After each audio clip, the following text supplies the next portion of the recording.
myself again. But it's the only...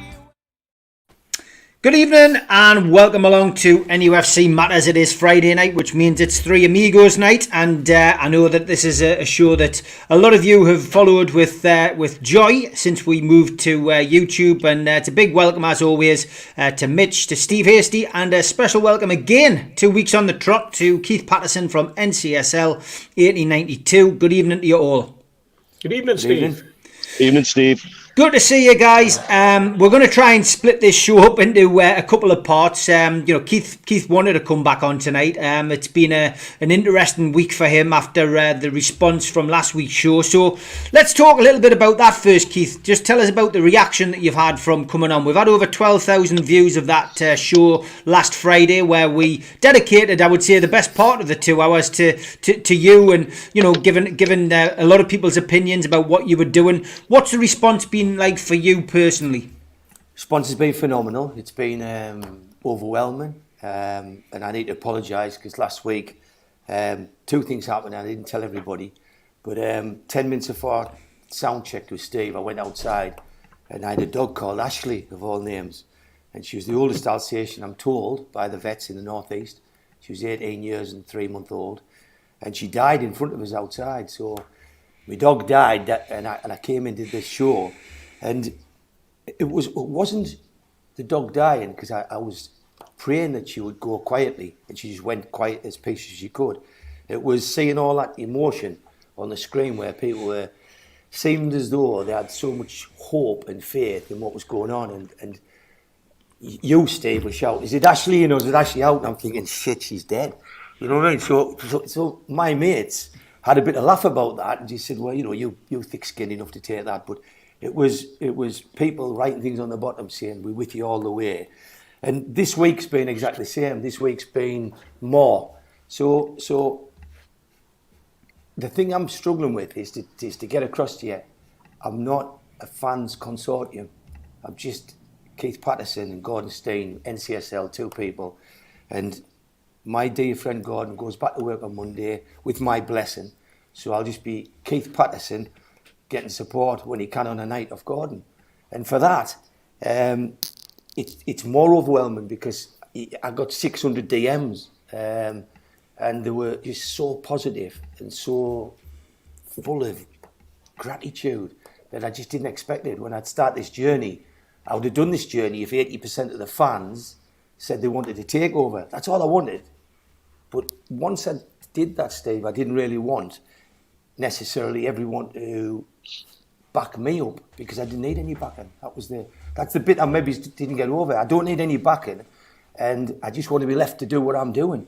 And yeah. Shortly, I'm going to come off Twitter and let somebody else do it, because it's a fantastic place, and it can be a weird place, and it's something I'm not used to. So for me, I don't need it.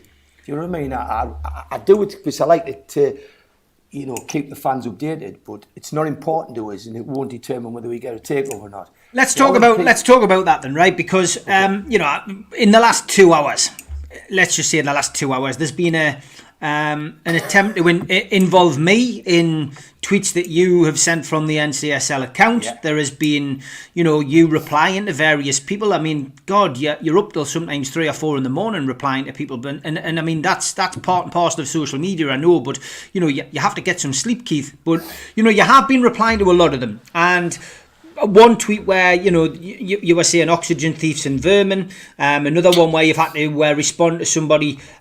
You pointed out, I've read the tweet where you pointed out about someone's kids being in a photograph, and you hope that other people mentioned that they hope that the mother was going to look after the kids because the dad clearly couldn't. It was getting out of hand. And from my perspective, I've been down that road. I've been involved in it. I've been targeted. It's not very nice. You deal with it in your own way, Keith. And when you're not used to social media, then it can be an awful place. And now I've got a lot of tweets which I could read out. I'd rather tackle it head on and just say, do you feel that the way that you've responded has been fair? Do you think that you've been responding to bully? You tell me why you've responded in the way that you have on social media, Keith. Because what I don't do, and I've only looked after the social media account for a few weeks, what I don't do is I don't abuse people. But when people troll me, and that is pure trolls, and I've had a professional company following all the people who pop up, and the people who create what they call a pylon, and they make lies up about us. And when that comes, I will choose, because I pay, and it's my money and my risk, exactly how I should answer them. So with respect, if somebody wants to tell me, if someone walks down the street, insults your wife, then you decide what you want to do about that. If someone wants to break into your house, you decide how you handle that. If somebody wants to send abuse to me, which is based on lies, I will choose what words to use back, and I stand by every word I've written. So if you don't like them, get over it, because I ain't changing. And what I'm not going to do is I'm not going to have trolls bothering me. I don't read a lot of the stuff these days. There's less and less getting read. What I've done is I've tried to answer all 600 DMs I got from last week, and they were just, seriously, there wasn't one DM that wasn't brilliant. I was overawed by it. I couldn't believe what you said and the credit you've given me. But when you get a troll on there, and on the investigation we're making, we find out that some of these people that's engaging Newcastle fans don't even live remotely near the North East. They live outside the area, and what they're doing is they're working deliberately, and they're working with people to do it on purpose. It isn't a game, and all they're doing is trying to attract. I was talking to one of the people that helps us the other day, and I said to him, you make it worse because you try to get them to see reason. And how I view it, this is how I see it, if you troll, and I've looked at the dictionary, what it is, it's putting something controversial on somebody else's account to get a reaction. That's what they determine a troll as. And if you go onto someone else's account that you don't like, the first question I'm going to ask is why you're on that account. Why don't you go on an account that you do like? Because remember, we are Newcastle Consortium supporters. That's all we are. So if you support this consortium and you support us trying to have a go to try and get over the line, then fair play. Watch what we're doing. But if you don't like it, please block us. That's all. Okay. You mentioned that Michelle had sent a text in, sent a tweet. Can't watch the show tonight, unfortunately, but she said, could you ask him for me, meaning you, Keith, why he purports to represent the fan base, you and me and others, yet the Twitter account engages with trolls, makes threats, and is generally unprofessional. Thanks. So that's somebody basically saying what? I don't represent the fan base. Read into that what you want, but I'm reading it word for word. But clearly that person's not a supporter of what I do. Yeah. And I think that's a choice. And what I did is I chose to spend my own money, and I chose to try and make a difference to get this takeover over the line. Now, on Twitter this week, I've been told that I'm not effective. And so a couple of trolls. I mean, these are all people I've blocked, by the way. I've got to point this out. 99% of these people that's on Twitter give us massive support. More support than I ever dreamt. But the ones I've blocked are saying various lies. And that person's clearly not a supporter. That person sounds like she doesn't agree with what I'm trying to do. So therefore, I don't feel that I have any obligation to defend myself to her. Well, I don't think I've got to defend NCSL to her either. What I will say to her is I don't know really what your game is. I don't know who you are. I'm not bothered about you. And if you do have a go at doing something positive about this takeover, I'll either support you or I'll let you get on with it. But what I won't do, and I make a promise to you tonight, I will not follow you around and mention you in tweets. What I'm saying to you is judge me at the end. When I get this tape over the line, it happens, and the ground's full, then judge me. And what I like you to do then is I'll have a meeting with you, friendly meeting, for you to tell me what I did wrong on the journey. At the minute, I'm doing it my way, out of my money. Let us get on with it. I'm just one man. Fair enough. That's it. I think that answers that question. I'm sure there'll be further follow-ups on Twitter in due course, but I don't want a whole night to be dominated by that. There will be questions coming in, Keith, and I said to the lads, I mean, me, Mitch and Steve have rested with vocal cords a lot last week. We will be chipping in today, don't you worry. Good. I think the first half hour, let's just get through a few of the questions which people will have for you. I did get sent another one by a good friend of mine, Anthony Stobart, who I used to buy me records off, me vinyl records off. stuff back in the day. Anthony, I know you're going to watch this on catch up, but hope you and the family are well. Are they Thank 33, you. Steve, were they? 78. 78. I do want to say I hope you're well and all the best to your family, mate. I normally watch on catch up, very enjoyable, mate. He says, my question is, does Keith believe that Mike Ashley will be naive enough to allow Newcastle to get within 3 or 4 points of relegation before he pulls the trigger on Steve Bruce? He also says his tip for the interim manager, he never thought he would say it, is Harry Redknapp. But, you know, the issues that we've got at the moment are all football related as well. You know, we're more worried about the football, Keith, spoiling this takeover, I think, than anything else, which certainly we are. Today was a bit bizarre, and just before you answer the question, and then I'll go around the table with the rest of the lads.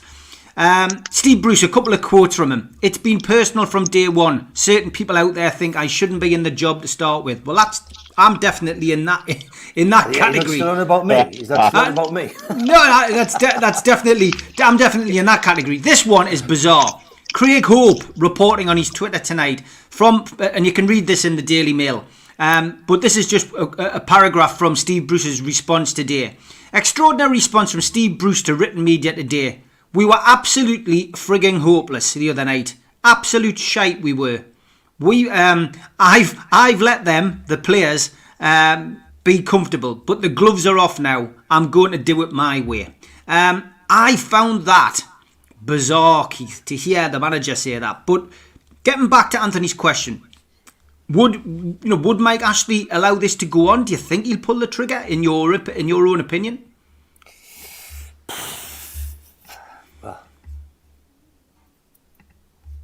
Mike Ashley's his own man.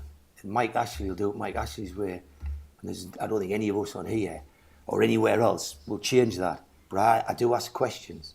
And I do speak to people. And I spoke to people at the club. And they remind me that if we get relegated, we'll probably lose 150 million off the value of the club.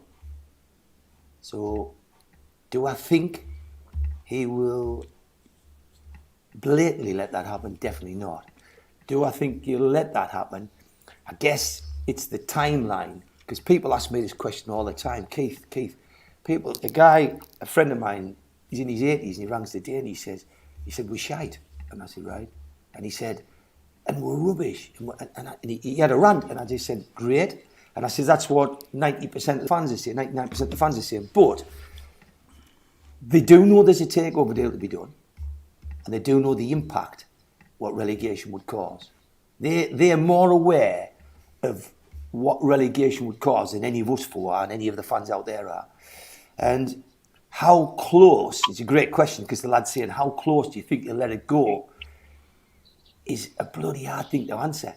Because I've heard all the solutions. Somebody said, well, just put Rafa in. But yeah, because he had a great relationship, so he'd come back, wouldn't he? Well, what about Shearer? Well, he had a good relationship as well. Well, Keegan then? He had a good relationship at the core. You come up with these answers, and I got told off somebody who I respect. The perfect guy was Eddie Howe. And I raised it, and the answer I got back was Wilson and Fraser wouldn't want to play for him.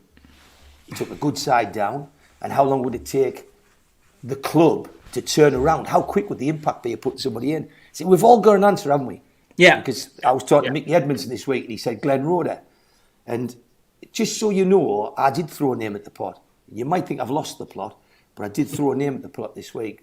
And someone who we all think the world of, I chucked Lee Clark in because I don't think that Mike Ashley's going to get rid of Steve Bruce when there's a takeover imminent. I think that I think it might be a businessman's calculated gamble as to what the timing is, because he'll know better than the fans out there shouting for his head. He'll know how long he has and hasn't got. He'll know better than anybody how close he thinks this is to happening. Mm-hmm. But I think if you go out and get somebody that would work with, the obvious one, Shearer, because if Shearer come in then and Shearer give you a talk in the dressing room, apart from trying to live in daylights out here, you'd feel motivated. You could probably walk into that team, Keith. She would have 3 shirts on, but probably even Lindy will come back out with a strip on. But the reality is, Shearer could lift that dressing room because he's that character, he's that kind of bloke. But so too could people like Robert Lee. just because they have that charisma and they were England internationals. But Lee Clark was a cracking footballer, played in midfield, played in the Keegan side. He's the right age, he's 50-odd-year-old, he could stand up there and bang the drum and talk about the pride of wearing the shirt. And I think you could get them lads together. It's whether Bruce would let them do that. But for what it's worth, I chucked his name in the pot because I heard him on an NUFC Matters show with Steve Howie, lad I've met a few times, and I listened to them. And they talked a lot of sense about football. And Clarkey talked about something which I think is massively missing. He said, when you watch that team, the gap between the centre-halves and the forwards is too big. And a lot of people, my pal's a solicitor, he says they need to move 30 yards further up the pitch when they're playing. But there's a various people say that Lascelles and others turn around and insist that people sit and camp out in front of them for protection.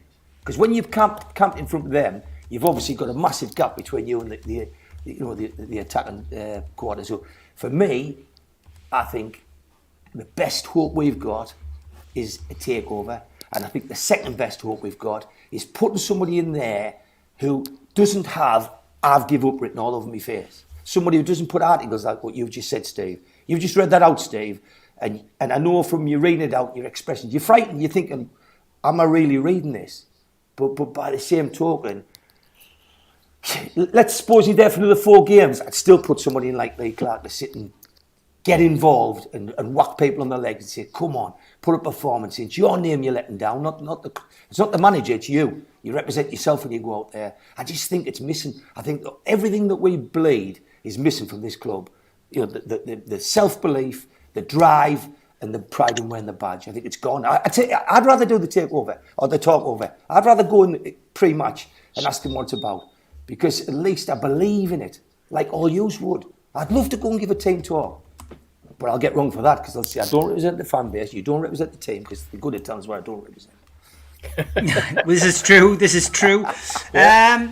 Go on, Steve. Your opinion on will Mike Ashley pull the trigger? Do you think we're going to be waiting like we did with McLaren, or is it going to be a bit quicker? Because Arsenal at the weekend, the weekend on Monday, the games don't get any easier. What's your take? Well, for me, when I read and listened to the statements that were made, I spotted the Craig Hope one before we came on air.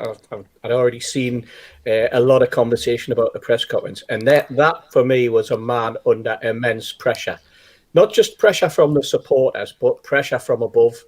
That's a man who has been told in no uncertain terms, this cannot go on. You've got to get a grip, mate. You've got to get a grip. And that's the one thing that he hasn't done. His whole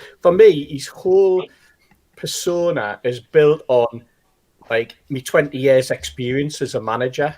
Well, look at your own record, mate. You know, that's what you've got to look at. Where within those last 20 years do I see a ranting, or I see the hard man Steve Bruce from the football pitch actually in the training, in among the players' faces, on the touchline, telling them what they're doing wrong and actually trying to organise them right? I don't see that. I see a manager who comes off the pitch and just goes, "Yeah, we weren't very good." Well, that's not what I want. I want someone who actually has, because he's shown no passion for the job since he took it, other than going, "It's always been the dream of mine," and immediately being hit with the quotes that, well, it wasn't the dream of yours when you got the job in Sunderland a few years ago because you came on TV and told the Sunderland fans that. So for me, there's so much wrong. There's so much that he's got wrong, and there's so much he's continuing to get wrong. If his gloves are off, I expect to see him screaming, and I expect to see him squaring up, and I expect him to be doing what Rafa did when players came off at half-time, where he's standing next to them and he's got his arm around them and he's telling them what they did wrong, what they did right, coaxing, cajoling. I expect him to be doing that all the way through the game, and I expect him to be managing it. I also expect it, by the way, from Steve Agnew and Clements, like Steve Clements. I expect exactly the same from them. And what I'm getting from them is absolutely no confidence whatsoever that they know that what they're even doing. So far, I think what we've got a team among the three of them whose collective skill is putting out cones That's the way I'm looking at it at the moment, because I'm seeing nothing that shows me that they have any organisational skills. They can't organise a back five. They can't organise a back four. They can't decide whether they want to play a diamond, whether they want to play two wide, one striker up front. Nothing. They've completely lost it. They're throwing the cards up in the air and seeing where they land, and then hoping for the best. That's what I'm seeing, Steve. Yeah, I'd agree, Mitch. I would think you feel the same as well. It's just a matter of when. I think if Bruce loses these next 3 games, I can't see how Mike Ashley can't make a decision. I'll tell you the phrase that stood out for me. It's time to do it my way. Well, which friggin' way you been doing it for the last 18 months? God's sakes. That's a man who's lost the dressing room. Let's call it as it is. And we've been calling this since ASM disappeared to France. And we broke that, remember? You know, we've been calling this since then. And Steve and I have been cross-checking a couple of things today, actually. There's undoubtedly a division between management and players. And it's a division that's widening. And it's a division that's getting more players behind the cause of we're not happy with this situation. You know, this is a man who has played about 7 different formations in his time. He doesn't know what his best 11 is. It seemed the other night apparently his best 11 contained 2 false 10s, which is just make it up as you go along now, mate. Yeah. Why didn't you chuck Joe Linton up front and, as a false 9 and say we've got a false 9 and 2 false 10s? That would have at least made a little bit more sense. It's a nonsense. It's an absolute nonsense. For him to come out and say some of the things he said today, that's a man who's lost the dressing room. And that's something that we're now relying on the ultimate gambler to make a decision about how big does he want to gamble. And we know he's a gambler. We know sometimes he take a chance. And he's done that all through the last 13 years. And let's call this straight as well. He's not suddenly become some altruistic, generous bloke who wants to help everything. What he is he wants to secure this deal that's on the table from this consortium and get that sale done. And he wants to do all he can to make that happen because I'm quite sure he knows it's his last chance to secure the top dollar price for the football club. Because the way COVID's hit the game, the way everything's going, and with relegation on top of that, yeah, I mean, I think Keith's probably a few million short saying the club will be devalued by 150 million. Post-COVID, that could be 200 million because it's the football finances are still going to roll on and rumble to oblivion because when are fans going to be back on the grounds properly? You know, we're now getting this week messages from UEFA saying how you can get a refund for your European Championship tickets if you want them already because they don't think they're going to have fans in the stadia for that. So the impact on the game's huge. The financial impact on the game's huge. And the only way to secure that deal is to keep this club up. And I think right now the only way to secure that deal is to get shot of Bruce. Yeah, I would agree 100%. Lots to get through tonight, and we've also got, obviously, lots of questions coming in. I did have a response from Rob on Twitter after what we'd said at the start about the trolls. He did pull up on saying that Michelle, who sent in, is a Newcastle fan. I'm quite happy to mention that. She does do another podcast, which, you know, she comes on there and talks about Newcastle. She clearly must be a Newcastle fan. But listen, Keith's entitled to his opinion. We've asked him on the show not to discuss trolls, but I did say that we'd talk about it tonight. We've talked about it. We've got it out in the open. He's given his answers to all the questions. That's it as far as I'm concerned. I don't need to carry on 2 hours talking about trolls. So we're moving on from that. I've done a documentary about it. So if you want my views, you can go on there and you can follow my timeline. I've given everybody sound advice. If you're getting bullied or you're getting trolled online, simply report the accounts that are doing it. Probably advise you to get your friends to report those accounts as well. And report the relevant tweets. I know it's a little bit time consuming, but do that. Report the tweets. Maybe have a look at who those people are involved with. And those people could be doing it. I know it's time consuming, but there's a lot of time to sit around the house and do these things. And just report those accounts. And once you've reported those accounts, sometimes you have to give a description of what's going on. Take your time to write in that description what this person behind the anonymous account, or maybe it's an account with somebody on, is actually doing, and just use the resources that are allowed. If you don't want to do that, if you don't want to grass or report, then I'm afraid the only thing you can do is block, mute the conversation, or block the person. And if you block the person, unfortunately, some of your friends, they might think they're doing it out of the goodness of their heart. They'll screenshot tweets that you're not seeing and probably send them to you on WhatsApp or something like that. There's nothing you can do about that, I'm afraid. You're just going to have to get on with it. And, look, I've tried to reach out to some of these people who've been my biggest critics over the last 12 months, people who I've ended up having, spats with online. And, listen, those people still don't like me, and I can accept that. We're not all here to love each other and get on with each other. Some people have got, ideas about what Keith is, or what I am, or what Steve is, or what Mitch is. They've never met us. And they only go off other people's opinions, or they go off how we maybe conduct online, or something as simple as what we believe is happening with the takeover. I believe the takeover is going to go through, and unfortunately those people who don't like me saying that. But I'm not going to change. Keith's just told you he's not going to change his viewpoints and what he's going to say. So look, if you don't like what me and Keith say, or what Steve says or Mitch says, then do the same. Mute us, block us. And if we're offensive, then report us. But, me in particular, I tend to watch what I'm saying. I can't speak for the other lads. I don't sit and read the lads' accounts, but I think I know them well enough, certainly Steve and Mitch, to know that they're not going out abusing people every day. They're both professional guys. So, look, that's it as far as I'm concerned. I did a documentary. I did a follow-up documentary. You can watch them you can watch the first one on Amazon Prime. You can watch them both on our YouTube channel on playlists.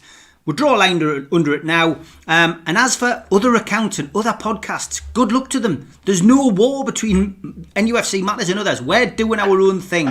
We do what we do. We might do tongue-in-cheek tweets back when people are having a tweet at us and having a maybe a sly dig. But that's what it's all about. It helps numbers. People follow them. People follow us. People follow other podcasts. That's what it's all about. It's competition. Competition's healthy. Except I don't see any competition. And can I just say, Steve, that in all my 15 years of being involved in fans, starting off in, I was welcomed onto the BBC Fans Forum. I then got involved with NUST, NUSC, the protest movement that we had in those days, all the way through. In all that time, I have seen some absolutely amazing stuff written and articulated by Newcastle fans. And over that period, that is what really, really excites me. We have some of the most intelligent fans out there when they write about football. And if only those people, and stuff that I've seen recently, fantastic articles on a number of places, fantastic articles where they get into the nitty-gritty of the game, they get into the nitty-gritty of Newcastle United. But you know what ruins them? When they decide to write about other fans. And I can't understand the mentality of someone who wants to write and have a pop about other fans. Just write about football. You're very, very good at it. You could, we honestly, there's dozens and dozens of fans out there who have written for fanzines for years, who write the most amazing stuff about Newcastle United. They pull out stuff from out of the ether that is so enlightening, so enthralling, and so readable. It's unbelievable. And yet there are certain people out there that also want to have a pop within that, barbed or otherwise, about other supporters. And what I would say was, just stop it. Just don't write about other fans. Concentrate on what you're really good at. Because when you start writing about other fans, you're starting to create division in a fan base at the worst possible time for Newcastle United. And I just don't get it. I just do not get it. Take the personalisation out, dispose of it, throw it away, concentrate on what you're good at, writing about Newcastle United. And remember that word, UNITED. We shouted long enough. And on the back of that, I got a call last week from a friend, a guy I think a lot of, a lad called Colin Whittle. He's a well-known Newcastle fan. I think the world of the lad. Yeah. He's been poorly and he's got back and he's had an hour with him, talked to him a couple of weeks ago. And he phoned us up and asked us if I'd go on a podcast. And as you said, I can't. I says, to be honest, I'm not like the kind of bloke who wants to do that kind of thing. What I want to do is keep my head down and get the takeover. I just want to focus on what I'm doing. And I said, if I do that, I've promised Steve Hasty I'll do the one he does. And he accepted that. He's mates with Steve, and he says, yeah, fair play to you. So he said, I just asked. He says, they've asked you if you could go on because they want you to put your message out. And I thought, all right, okay. So I said, if I change or if I get to do it, I'll think about it. The following week, the same group got an article, criticising NCSL. So how can on the one hand you want us to get your clicks up and sit on your shores and make your money, and the next hand, because I've said no, I'm all the bad lads. And to be honest, just so you know how I work, 'cause I'm different to these three, I get mega satisfaction out of people who can't manipulate us getting, hating us. I think it's quite good because I'm a black and white person in more ways than one, that I like to do something, but I don't want to be nice or all right or just an okay. I want to be either good at something or bad at it. And I've got to say that I can't handle the gratitude this fan base has given me. The amount of people and the help and support that they've given me has gone way beyond.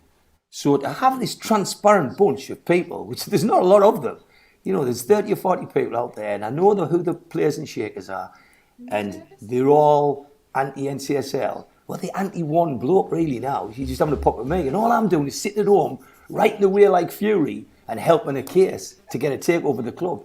So really, leave me alone. But if you come to us and say lies about us, I'm going to come back at you. One of them lies this week, I want to cover tonight while I'm on here, is I got accused by a fan that I didn't really do the volunteering I did. So just thanks for this, because you now give me a national audience. This will get so many 10 plus thousand views to learn about who Keith Patterson is. In lockdown, I decided to look after some of the people in our community. They included vulnerable people. It included some family. It included cancer sufferers. It included, if you have a look at that thing in the middle there now and go down to the number, it's called a Good Samaritan app. And I know some of you people have criticised it. I bet if you rang the Samaritans, they'd probably hang up. But if you have a look at that application on there, you'll see it says I've done 2,760 hours. And I've got some keyboard warrior telling me that I couldn't have done that many hours. But if you get in touch with the NHS, Good Samaritan app, and find out what it's about, they'll tell you that the hours are clicked on at their end, and that's how many hours I've volunteered. So what I did was I looked after NHS workers, frontline workers, care workers, and I did the 2,700 hours. Then I spent £11,000, bought some food, and learned to cook. I decided under COVID I was going to learn to cook. And I made 12 recipes up, and I took 1,350 meals and hampers out to people in my community. In recognition of that, a member of a family that I know came to us and said, we've put you forward for an award, and I got the Mayor's Medal, an award for services under COVID. So that's what I did. Yet somebody that's doing nothing for your takeover is sitting, taking your time on Twitter to tell you that I'm making lies up. And then you tell me whether I should go back at them or not. I'll tell you something. When somebody tells me what I haven't done, when I damn well have done it, I never claimed a penny expenses, then I'll decide who protects Keith Patterson, and it won't be you. Okay, so you want to play dice with me, play. But I promise you, I'll be the last person you play dice with, because I won't give up. I was the bloke who rattled the EPL. I was the man who got the Christmas present just before Christmas. And I've had 2 since. But if I can't beat a handful of trolls, by God, it's not me. And I won't give up till I do. You've got to, you took us on.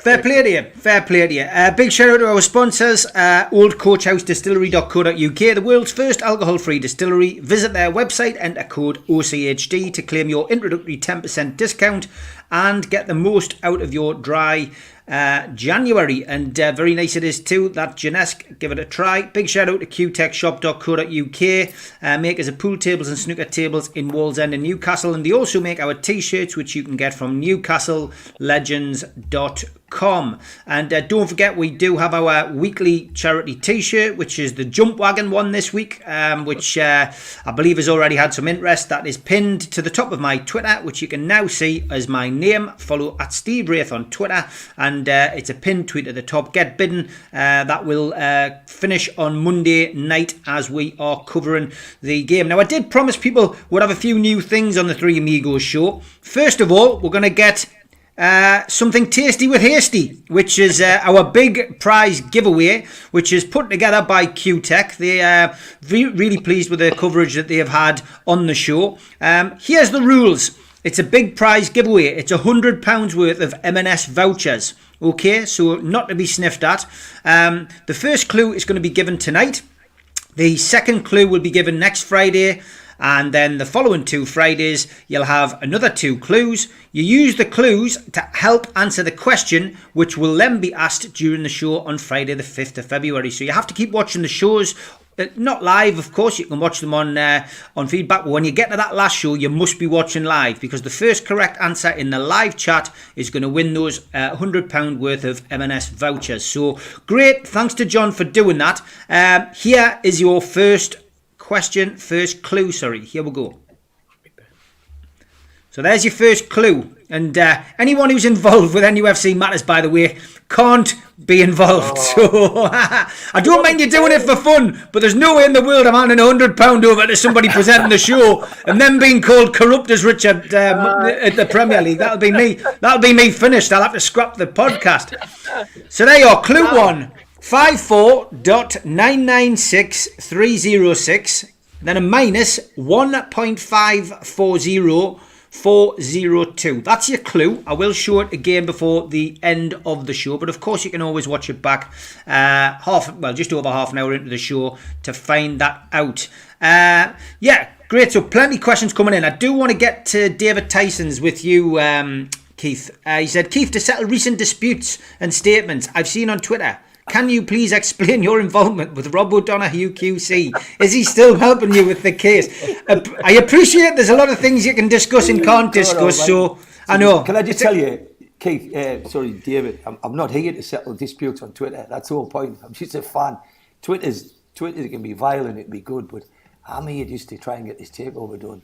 And I bet if you did a poll tonight of all the people watching this, and they said, what do you want to do? Do you want Keith to settle disputes on Twitter? I'll get a takeover. I know what they'd all say. But the only thing I'll say is I've spoken to Robert O'Donoghue 4 times this week, and things, they were very nice conversations. Thanks very much.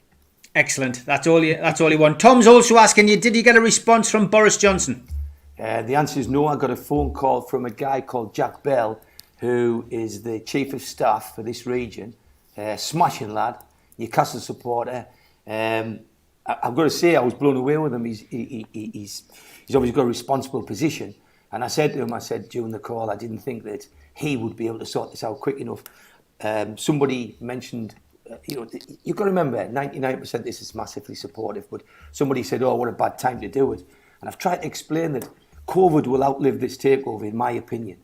I think COVID will be around come the spring, and I think the takeover will be done or dead before the spring. So that's my gut feeling. So I don't think we could go to Boris Johnson and say to him, well, Boris, when you get time and after COVID, see if you can have a look at this. Because I don't think we've got that time frame. So what I did was I was pushy and told him that I wanted him to look at it straight away. And I explained that all I needed was a message or indication that they were going to look and help. Jack Bell agreed.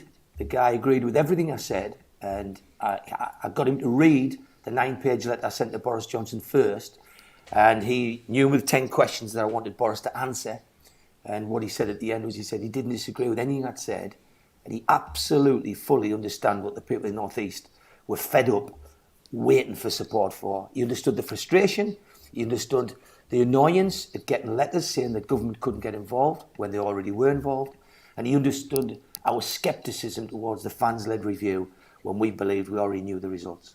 So he was great. He asked for a follow-up call and I said, no, if you don't mind, it's Boris or nothing. And today, I think we're in a better position because we know we're on our own and we know that the government are going to help us. So we'll get the takeover without them. Yeah, okay. And last question on this for now. Hi, gents. Hope you're all safe and well. Can I ask Keith if he's heard if there's been any process with takeover or arbitration? Arbitration was a word, of course, which was on everybody's lips at the start of last week after we'd had you on the show.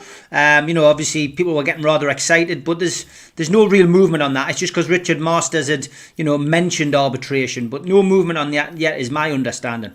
I think Mark Douglas did an article in the Chronicle, but it was referring to letters that were written last year. They were December letters. And I think Liam pointed out in his show that it was a red herring. So I don't think there was anything in them letters gave us anything. I think the arbitration procedure already started, and that's what people. Somebody said today, "Can you let me know if the arbitrations did? What difference will it make if a fan knows whether it's on or off? Because the only thing you want to know is when it's finished. That's the only thing that's important. When does arbitration finish? But my belief is it's already started, and it's an ongoing procedure, and I think it'll end in our favour." Okay. Mitch, next question for you. What is a false 10? It's a really good question. What is a false 10?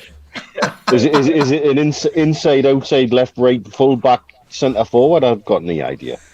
What are two false 10s? Steve Bruce. Exactly, he had two of them on the bloody pitch. False 10 is the bloke wandering around Sainsbury's with a messy shirt on. That's a false 10. I think I used to call a false 10 a Bob fuck. If anybody used to read this. That isn't swearing, by the way. Anybody who's willing to report. But yeah, I mean, it's a crazy situation, Mitch, isn't it? I mean, you know, he's actually just invented that. Look, I spoke to a lad over here who runs one of the football academies and ran the term false 10 across him, and he nearly choked on his coffee. You know, it's bonkers. It's just if you add that to the press conference today, that's a man who's just making it up as he goes along. He's thrashing around, just trying to find something to explain the absolute shambles that unveiled before. That performance against Sheffield United is close to. But bear in mind, I've seen some bloody awful teams in our time. I've seen some bloody awful sides. I've seen we get relegated. That team that got relegated in the 80s, was just awful. And that's close to the worst 45 minutes of football I've ever seen. And bearing in mind, we've had some bad performances under Bruce. And, you know, you can't... And bad performances under somebody like Pardew, because, by God, when we got thrashed under Pardew, we got thrashed. Yeah. You know, we finished fifth, but something like about 10 or 12 goals different to everybody around us, because, we'd win 1-0, 2-1, but then we'd get thrashed 5-1, 6-1, you know. And for me to turn around and say that first 45 minutes of football against Sheffield United is pretty much close to the worst 45 minutes of football I've ever seen Newcastle United play is a bloody huge statement. So you can take his false 10s and shove them where the sun don't shine. Don't come out and insult our intelligence. Steve's hit the nail on the head about the football intelligence, and we banged on about this for months on this show, that our fan base has an amazing football intelligence. Some of the stuff, when we were doing the road shows in particular, trying to get interest generated in NUFC and the Yes We Can campaign, took me to parts of the region I'd never really been to before, sitting in social clubs and pubs with people just talking football. And the football intelligence in our fan base is ridiculously high, particularly if you compare to fans of other clubs, in my opinion. And so don't come out and talk to me about a false 10 when I know you're absolutely talking out your backside. Steve, that performance against Sheffield United was awful. I mean, I don't want to drag on too much because I've been talking about it all week, and when I do 7 shows a night, it can affect my mental health talking about Steve Bruce's teams. Honestly, it's but it wasn't good. He seemed to put out a team which genuinely looked as if he just wanted the sack. It was akin to Ruud Hullard dropping Alan Shearer. Yeah, not far off actually. I was just going to say that. I mean, when I saw Fraser in the lineup for a start, and then I just my immediate thought was, why? Where's that come from? The bloke's been injured all season. Then he throws Dummett in as well. And no disrespect to Paul Dummett, who I think is a great footballer, but again, another player coming back from injury, and it just didn't make sense. The lineup didn't make sense. The formation, the lack of effort shocked me. The ability for 11 players to just sit as deep as they didn't make sense. The inability to go up against a team that had only picked up, I think, 2 points in the entire season. That's who they were playing. They weren't going out to play Barcelona. You know, they weren't going out to play Man City or Man United or Liverpool or Leeds even. But the whole demeanour, everything about it just had defeat written all over it. And I mean, let's not beat about the bush, guys. Some of those players need to be questioning themselves as well because they're professional. And they went out and put a performance in for whatever reason. They can hide behind, I suppose, the manager, and they can hide behind not being given guidance. But if there's a leader on that pitch and if there's a leader in that changing room, you can go, you know what, despite everything, let's put a performance in. Let's get stuck into them. I've seen it happen, God knows how many times in Sundays and Saturdays when I played, you know, from lads who are just doing it for the fun of it, not getting paid for it or anything like that. You know, been in some amazing situations over the years playing football where, you know, by hook or by crook, you've managed to put a performance in that nobody expected. And usually because somebody in your team, whether it was somebody on the touchline or it was a mate who was injured, who had the ability to G you all up, or whether it was one of or two of your teammates who could rally you and lift you that extra 1, 2, 3 or 5%. There's nothing in that team that does that, Steve. Nothing. And these are professional footballers who need to question why, despite what they think is going on in the club, in the dressing room, and around the community in terms of COVID, etc., that they still think that they can go out earning the money that they are and put in performances like that. That, more than anything, will probably pay Mike Ashley off, if I'm perfectly honest, because he's looking there going, because he's that type of guy. He'd be saying, I'm paying these people 100 grand a week, 50 grand a week, 80 grand a week, and they're doing this to me, you know? And yes, ultimately, Steve Bruce holds the responsibility as the coach, but I think the whole club needs to look at itself and needs to get a grip and needs to come together again. Honestly, it's dire. Where are we heading with it? I don't know. We've got Arsenal. We held Arsenal 0-0 in 90 minutes just last week, but based on what I saw in midweek, I cannot see us holding them. I know that they put in a shocking performance in midweek or just yesterday against Palace, but I cannot see it. I cannot see a leader on that pitch that's going to get with G'd up. I cannot see Kieran Clark doing it. I cannot see Freddie Fernandez doing it from the back. I cannot see any of our midfield getting a grip of that team and telling them. And I'll ask all three of you and everybody out there: has anyone in the last 18 months seen a player wearing a black and white shirt that has shouted and bawled and cajoled and coaxed any single team member? You know, and you know what? When the tackle went in on Shaw, and I put this on Twitter, if that had happened, and David Batty was playing, or Nicky Butt was playing, or Joey Barton, or any of those players, you know, there would have been a massive. We're talking about pylons. There would have been a pylon of pylons on the pitch because there's no way that they would have stood for that tackle. Instead, we've got a load of players who started to run towards, and then looked at the referee and went, "What are you going to do about it?" God, I tell you what, Billy Sharp would have been smacked, and he would have been lying on the floor. There would have seen 8 or 9 bookings years ago. But there's no passion in that team. None of them were interested. None of them were willing to even get involved. And any of you who played football out there who have been in that situation, you'd be horrified if somebody put a tackling like that on you and none of your teammates said a single word. You would. Let's be honest. You would. You know? No, I agree, Keith. I mean, the match was awful. I mean, you know, and I mean, Bruce's defence today essentially was, I didn't hear people complaining when we played against Liverpool, when we played against Arsenal, when we played against Leicester. There was signs of life. You know, he was trying to make out that getting knocked out of the FA Cup, getting knocked out against Brentford, and getting two, you know, not just because we didn't get hammered against Leicester and we got a draw against Liverpool is a positive. It's not a positive. The results are horrendous. We're slipping towards relegation. We're out of a quarter final against the lower league team, and we got knocked out of the FA Cup. It's not a good time, Steve, is it really? You know, I can't understand how we can justify that. I think it isn't a good time, and a lot of my pals get upset, get annoyed. But I just keep thinking the takeover is the answer at all. If false tens are the future, then I don't think they work, because I saw it against Sheffield United. So whatever they stand for, I would say let's do without them till next season. I don't think the rest of the team understand what he's doing. I don't think people know where they've got to go.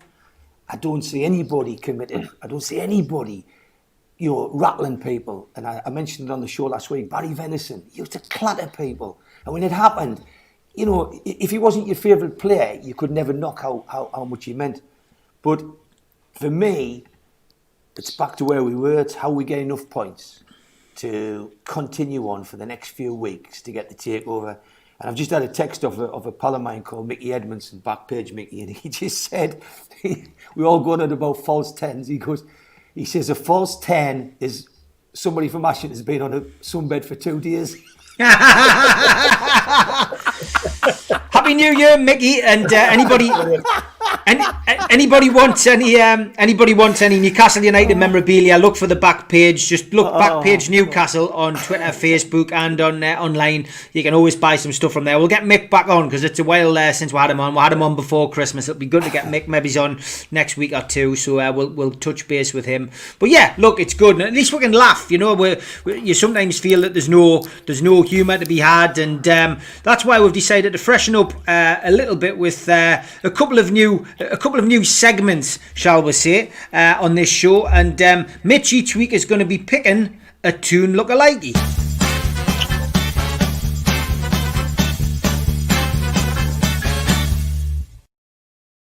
So Mitch, who have you gone for today? In terms of a tune lookalike, I think we're going to have, if anybody knows Bob Carroll G's at our era, I think that's Spit the Dog. And Spit the Dog. Way before my years, that. So he's obviously going to look like a Newcastle player, Keith. This is the idea. Absolutely. We're going to do this once a week. And thanks to Mitch for sending this over. Mick Quinn. I think that's a really good start, mate. I think it's a really good start. Mick Quinn and Bob Carroll G's. I've got a niche, but a brilliant one for next week. Okay, it's niche. Well, we had to kickstart it off. That's what we're going to do. If anybody who watches the show on a regular basis wants to make some suggestions and send us to them, send it to me, send it to Mitch, send it to Steve on Twitter, please do. Just a little bit of fun, a little bit of light-hearted fun. We'll be doing that every Friday night. Tune looking likey, great idea. And don't forget, if you've missed out on this 3 Amigos big prize giveaway, win something tasty with Hasty. We've already given the first clue out. Don't put your answer in the chat today. You need to write that down and keep it somewhere safe, because you've got the next few weeks to get your other answers, and then what we need is your answer, because all of these clues will add up to answering the big question, and then you need to put your answer in the live chat on Friday the 5th of February. I didn't sort this out, QTech did. I told him it would be a bit confusing, but there you go. So write your answer down, and I will give you that clue again. And if anybody needs it, we can do it again. But there's your clue 1. So you need to write the answer down to that. What you think that is. I mean, what is it? Write that down. Write your answer down, and then keep that somewhere safe until next week. And there's £100 worth of M&S vouchers up for grabs for today for that prize. Or write it down and put it on a postcard or a stuck down envelope to Steve Ray.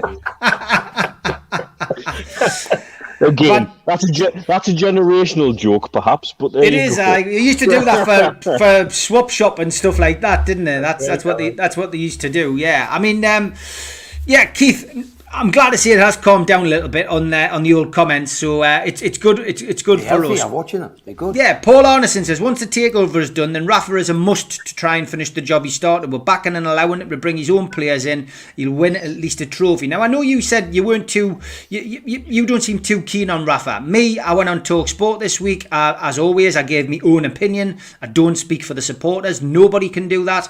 But I did say that I would like to see Rafa back. I think Mike Ashley going down on bended knees and begging him to come back would be good at the moment, because we need somebody to come in and get the players who, and bearing in mind a lot of those players are still Rafa's players, get them to respond and get us and keep us up so this takeover can go through. But you know, it's not everyone's cup of tea. I understand that, you know. For me, Rafa is the king of the north. I would bring him back tomorrow. But it's not everyone's cup of tea. I read this today on Twitter, and this sums the two managers up. This is where we were, and this is where we've gone to. Rafa Benitez. We are not a stepping stone. We are Newcastle United. Every player should be honoured to wear the shirt of this club. They should find the same passion and the fans feel. That was Rafa Benitez. And then we've got Steve Bruce's comment there. If you're a club like ours that expects to be in the bottom half of the Premier League, it's always tough. That quote, and I know it can be any quote, but that just sums the two managers up, Keith. And that's where we're at now, and that's why we're in this mess. I think you misunderstood. If you think I don't want him back, is that what you said? I just think, maybe you're not a Rafa fan. Are you a Rafa fan? Would you like to see Rafa back? Massive. Yeah, you know, when you Ashley would. died last week, Rafa's the other dog. Like I've got two dogs outside, Rafa and Harvey. And do I want Rafa back? Without a doubt. And will he come back? I know he'll come back. So to me, he's the only man to come and do the job because he started something off and he gave us loyalty. And I don't care what anyone says. I think he stayed longer than most people would. Yeah. But what I was saying to you earlier was, I don't think for a minute Rafa's going to come back until there's new owners.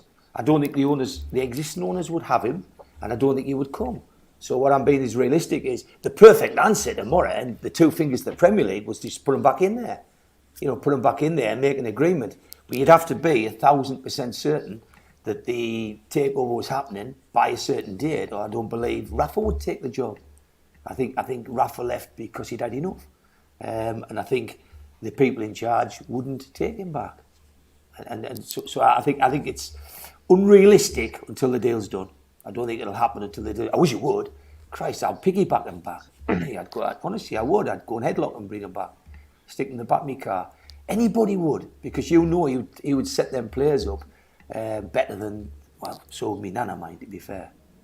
It's not everyone's cup of tea, Mitch. When I'm out on my daily walk, I always get stopped by Newcastle fans. We always have a bit banter and a bit crack. And I met one guy today saying he's put money on, Patterson being the next manager coming in as an interim. And he said he would prefer Eddie Howe. And my argument about Eddie Howe is, and Keith's already mentioned it, coming into this problem club, which we are at the moment, coming off the back of relegating Bournemouth with some of the same players, I wouldn't have Eddie Howe anywhere near this situation. But I also mentioned on previous shows and mentioned on Talk Sport, 11 people knocked the job back. Steve Bruce begged to come, and we paid to get Steve Bruce to come here. So, we're in an absolute, we might not have a queue out the door. And I mean, that was when Newcastle still had Mike Ashley as the owner, and it was a bit of, dare I say it was a bit of stability, even though it was under Mike Ashley. Now we know that the owner wants to leave. He's trying to get the club sold. He's parking his tanks on the Premier League lawn, and anyone who maybe does fancy coming will be thinking, well, I might only be there 5 minutes and it'll be a takeover. So we're in a bit of a mess, Mitch. Yeah, we are, and we had this conversation midweek, didn't we, about would you have Rafa back? And I think it was picked up on that. I wasn't the first one to go, yeah, like you and Steve both did. Yeah. Somebody picked up on that, and then I explained why it wasn't necessarily it's cut and dried for me. But who's going to come into this situation now under Mike Ashley? Who are we going to get with an owner who is actively trying to get out? And again, come back to that. Anybody who says he isn't a willing seller, I'll come back to everything I've said for about the last 10 years. He's just a bloody difficult seller.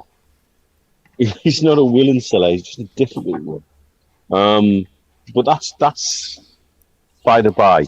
Who was going to come into this situation with the levels of uncertainty at the club? And it's going to have to be someone who knows that he's a caretaker, stroke stopgap, stroke interim solution while everything gets resolved. And there ain't many people going to come into that.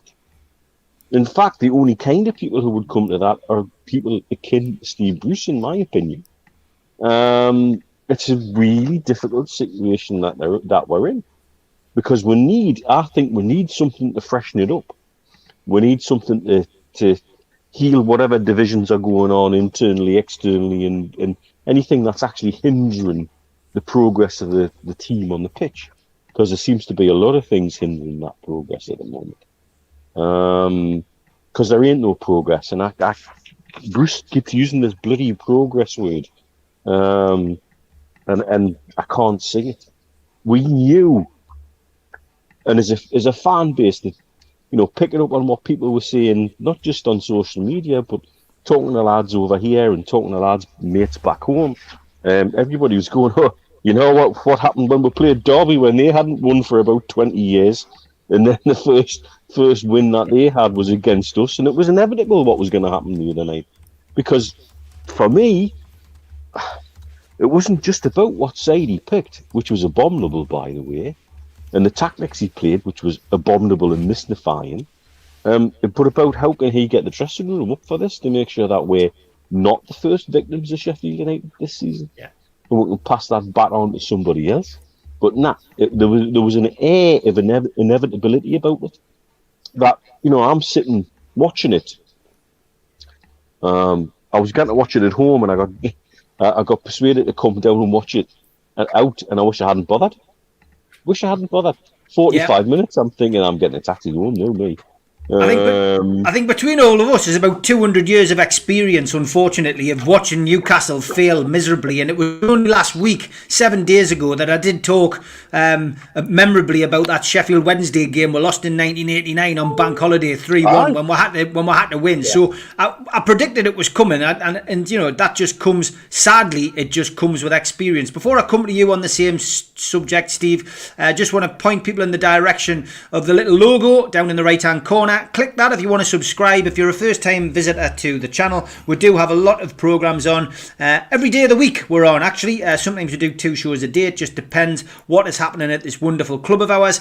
Click like as well tonight. It is important. It does help us. Comment as well, and if you click share, that takes you to Twitter or Facebook or LinkedIn. You can share it on there so that other people can see the show, and it helps grow our community. It's all free. It's all free content, so please join the list of subscribers. I believe we've got another 100 subscribers this week, so thank you very much to everybody who joined. Steve, the managerial situation, it's something we've talked about time and time again, but we seem to be at that that crossroads now, with Bruce, as we've already mentioned. There's a decision has to be made. I suppose, who do you think will come in, I suppose, then, because we know what you feel. We know you'd love to see Rafa back, same as me, same as Keith is quite rightly pointing out, and Mitch to a degree as well.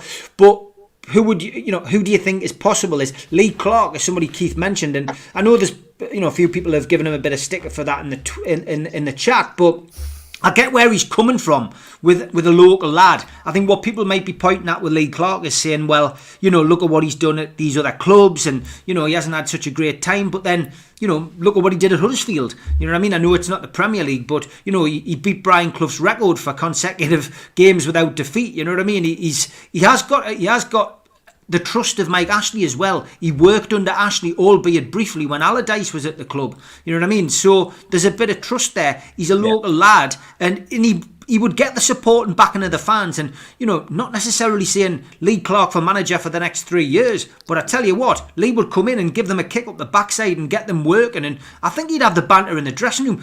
You can't do any worse at the moment than Steve Bruce. Yeah, I know exactly where you guys are coming from on that. And that's the big thing. It's getting that dressing room, isn't it? It's getting to grips with that dressing room. And what Lee would bring would be that sort of enthusiasm that we know he has, but he's a strong enough guy in his own mind to know, exactly how it needs to be done. I mean, I think when we talked about it in midweek, and with Mitch has said that he had reservations about the Rafa, but it wasn't reservations, was it, Mitch, about Rafa being manager? It was, and I think you need to explain what your reservations were, because I think it's very, very key. Because I think people are missing the fact that if you change a manager, I've always been a one for I've always had this conversation with pals in the pub when they've talked about a certain player, and I go, can you think of somebody better in that position? Can you think of someone who would give a better performance, someone who would gel better in that squad? And it's exactly the same with the management. But the whole essence of it is that if this takeover happens, we are going to move up a ladder we're moving up, and your quality of your manager has to move up. Your quality of what your expectation as well naturally will grow with it, and we will no longer accept free transfers or bargain basement signings in the same way as will not be happy or will not be expecting them to go for a manager with a track record of zero or a track record of relegation. And Steve, you mentioned Eddie Howe. Eddie Howe went, I think he was at Bournemouth. I think he left. He went to Burnley, and I think he was an absolute disaster. And he was homesick for the South Coast and went back there and started a rebuild again, if I remember rightly. Yeah. I may be wrong there, but I'm sure that it was a situation like that. And would you give Eddie Howe, for example, a 200 or 300 or 400 million budget to run your football club? Probably not. Would you be happier to give that budget to someone like Rafa Benitez with his whole big, huge, expansive experience of the European football, where he can, and you look at the stars that he's had playing for him, who he paid very, very little for, and his clubs ended up selling it for an awful lot. So it's that. But I want to go back to Mitch, and I want Mitch to get a chance to explain what he meant by it. Well, no, my reasoning was simple. It's not just about Rafa and his project. It was about Rafa. If he was to come back, I want him to come back not just with the project for the team and the club, but with a succession plan for who comes in after him and what he does after his time managing on the pitch is. I want him, I want to see from him not just the project for the club, but for the future, where we're going to be in 10 years, where we're going to be in 20 years. The much hailed Liverpool boot room is something that sticks in my head about who can Rafa not just come in terms of sort of stuff out on the pitch, but behind the scenes, can he sort of backroom out that then comes with a succession plan with when he moves to, say, for example, a sporting director type role, and then has a manager that he can work with directly, and looking not just for the next 3-4 years, but for 10, 20 years. And that's what I want to see, because that's what we need. We need somebody with that vision that takes the club. If we really want to see this club go to higher levels and go to places, not just that we've been before, but beyond the places we've been before. Let's tackle the whole myth about what Newcastle supporters want. We want the passion on the pitch, and we want a club to be proud of. Simple as that. But we have had Champions League football. That's brushed under the carpet a little bit by the media when they talk about Newcastle fans and unrealistic expectations. Shola Amiobi has got more goals in Europe and got more goals in the Champions League than about 70 other football league clubs in the bloody UK. Come on. And we've seen that and we've had that. Is it wrong to aspire to that again? It's not that long ago that Shola Amiobi had more Champions League goals than Spurs. Yeah, it's frightening, isn't it? Put that into context. And that's what I want to see, is not just a manager come in who's going to sort stuff out on the pitch for the now, but somebody who's got a vision and a project. And that person is Rafa. He had a project, but he never really discussed what was going on, what his ideas were for the project away from the pitch. And that's what I want to see more of. And if he was to come back with something like that, yeah, of course I'm all for it. But that was the only reason I was a little bit less enthusiastic to jump in straight away, the way you two guys were when we were having that conversation. Yeah. And there were great points, Mitch, as well. And we went in with a heart, and you went in with a head. And they were great. They were great, absolutely spot on points. And when we sat back and thought about it, we thought, yeah, that's exactly it, because that is what should be happening. A plan, Well, look, if you've got owners coming in with a plan, then they need a plan on the pitch as well as off the pitch. This is what me and you worked on for about 6 or 7 months last year.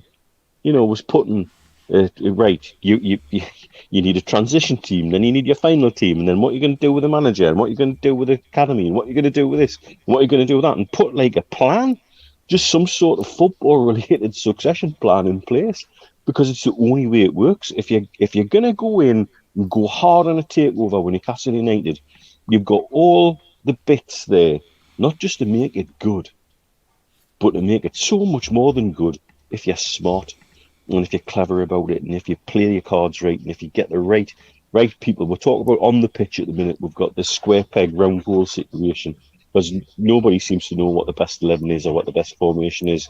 And then you've got Joe Linton, who is the octagon peg in a world of square and round holes. And so, we need somebody who can demystify all of that. And it's got to be simple. Yeah, it has. It really has. It's got to be simple because it's the only way it's going to work.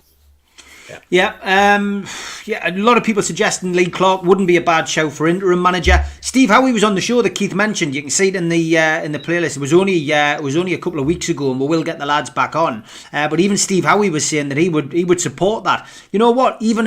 Even almost like a little consortium of those players. I mean, the passion we saw from Warren Barton this week was immense. There's so many players out there. Steve Harper's already on the books as involved in the goalkeeping setup. So look, from our perspective, getting ex-players in who understand the club and what is needed isn't a bad shout. But you do need one person to be the gaffer, if you like. And I don't think it would be a bad shout at all. Look, it can't do any worse, as I say, than the man who's in the dugout at the moment, who's clearly feeling the pressure and coming out with various things, swearing at press conferences, basically saying, if I was a fan, well, hold on, Steve, I thought you were a fan. Loads of different things which are questionable, which shows he is feeling the pressure. He knows he's not wanted. He knows that people haven't wanted him since he came into the dugout. And it's as simple as that. I think for all our sakes, even though there's not 52,000 people in the stadium, baying for him to be sacked, we're all doing it sitting in our armchairs. And I think Mike Ashley needs to make that decision sooner rather than later. Let's talk a little bit takeover, Keith. We haven't really talked about it. We've talked trolls. We've talked about potential managers. We've talked about everything. We haven't really talked about the takeover. Nick DeMarco, of course, is legal representative of the club and Mike Ashley, and he put out a tweet at the Arsenal game to say that he was in watching his first game of football for however long, and that he'd had a meeting with Newcastle United. Was that relevant? Do you think that he put that out? It wasn't bred. And Samir's asking, he says, a question for Keith. Do you think the buyers will wait till the end of the season to make sure of safety before completing the takeover? Which is a great question because they must be sitting there watching this, with interest. Because I know if I was, even if I was as rich as PIF and PCP and the Rubens combined, I must admit I would be looking at this going, God, would I really want to be paying 300 million plus for a team that's in the Championship? Oh, 5 questions there, mate. Yeah. So, do I think Piff would, wait at the end to say no? I think what's happening at the moment is I think it's relevant that Nick DeMarco is down at Arsenal. I think he had a meeting with the club, with the London-based people. Remember, people couldn't travel in and out. He's London-based. He had a meeting, and the reward for having that meeting is stay and watch the match. And I think it's relevant. I think he would never put that tweet out without the agreement of the club, and I think it's a sign, which is what Nick sends. I think he's an outstanding QC, despite some people saying otherwise in the press. On Twitter. I think he's exceptional. I think that he will fully know how he's going to win this case. I think Shahid Fatima's expertise in Middle Eastern politics will be invaluable. I think she's as good as Nick DeMarco. I think people forget about her. And I think that they are ready and pounced waiting to do this. Some of the sources I've got actually come from the other side. So I've had sources give me information that's come out of London from legal sides at the EPL. And the message I get is clear, is that they're not feeling good about the war with Newcastle. I think that they've been encouraged, the information I've got was they were being encouraged to fight this takeover, obviously by the big picture, Big Six, obviously by Behind, and obviously by their lawyers, who the people get paid the most for doing this. If this case collapses and stops, Bird and Bird don't get paid any fees. So they were keen to run this argument on. But the information I've got from good sources, and I've had it from more than one this week, is that the EPL don't have the same stomach for this fight than what they've had. And I think the EPL is starting to crumble. And I feel that, so would I if I was in their shoes. I think I said to you on here that if I was going to be on one side of a fight, I'd rather be on our side than theirs. I think this is easier to win than it is to defend. So I think the club are in a really good position. I think when you put that to the buyers that you just mentioned, I think the buyers do know what's happening, but they also recognise that size of the gap between the bottom three and where we are now. They'll look at the games ahead and look at how quickly they can do the deal and how quickly they put Benitez in to take it home. So I think that the buyers have got the eyes open. I don't think they'll wait at the end of the season. I think if this goes to the end of the season, I would be more fearful that the deal will happen. I think it's got to happen in the next few weeks. Yeah, lots of people suggesting Joey Barton as a potential manager. I've seen that a few times. He has bad blood with Ashley from when he left. Some people suggesting that Malcolm MacDonald or Donald Trump would be a good suggestion, not as a combination, separate. And Stephen Gerrard, of course, getting a mention. I can't see that happening. You know, Gerrard's doing a great job up at Rangers, and there's somebody who does like to watch Rangers as well. I'd hate to see him leave there. So I can't see him coming down though. It's a big jump from Scottish Premier League football to the Premier League, and I think it would be a jump too far. He certainly wouldn't come in as an interim either. He would. Why would he risk it? I don't think it's even that, Steve. I think people underestimate the size of the two clubs in Scotland in terms of the passion, in terms of what it means, the kudos of being the manager at those clubs when you get success. And Stephen Gerrard's sitting there playing against a club who have gone 9 years in a row winning the league, and he's now 22 points clear. And to get to the end of the season and win that league means that Stephen Gerrard will be forever, and I mean forever, idolised as the man who broke that 9 in a row and stopped them from getting a 10. So that's the first thing with Stephen Gerrard. The second thing is that once it's in your blood, whether it's green or blue up there, once you start to have success and once that success pays off, it's very, very difficult for them to walk out. I know that Rodgers eventually walked out, but he had done everything that he could there. And he's proved when he's come down that obviously he had his experience at Liverpool, then he had experience up at Celtic, and then he came down to Leicester. And he's shown that he's a decent manager and he knows what he's doing and he can organise a team, etc., etc. And I think Stephen Gerrard's building himself a little empire up there. He's building himself an opportunity that means that when he does eventually leave, if he gets the success up at Rangers or consistently over a couple of seasons, he'll walk into the job at Liverpool. That's where he's destined for. And I don't think that Newcastle United, and I know people will go, we're a much bigger club than Rangers. Quite honestly, if you've ever been up there and you've experienced that whole situation that exists in Glasgow over a period of time, it's a massive, massive job that he has, a massive opportunity, and he'll want to see that through. That alone tells me that you can scrap and wipe Stephen Gerrard off that agenda.